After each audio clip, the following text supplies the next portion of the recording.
How to change Google Play Store country. Hey guys, welcome back. In this quick video, I'm going to be showing you how you can change your country in your Google Play Store. So let's get into it. First of all, you will open up Google Play Store on your Android phone. So I'm going to open it up. This is where you will land. Now we have an account on Google Play Store that we log into. It has our country. How to change that? First of all, let me show you how you can access it.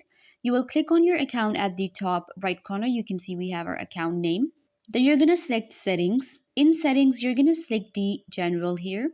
Then we have account and device preferences where you can see it says country, account and history. Here it will show you your country that you have. Now you can see you have your default country added here, but so here you will be able to see your country. In order to change your country on Google Play Store, you will have to change your country on your Google account because that's where it's getting from. So what you need to do is you actually have to go to your Google. On your Google Chrome, you have to click on your profile, click on settings, select general again, select country, and you will be able to change it. You have to change your country on your Google account in order to change the country on Google Play Store. I hope that I was a big help. Don't forget to give this video a big thumbs up, leave a comment down below, turn on bell notification and subscribe to YouTube channel.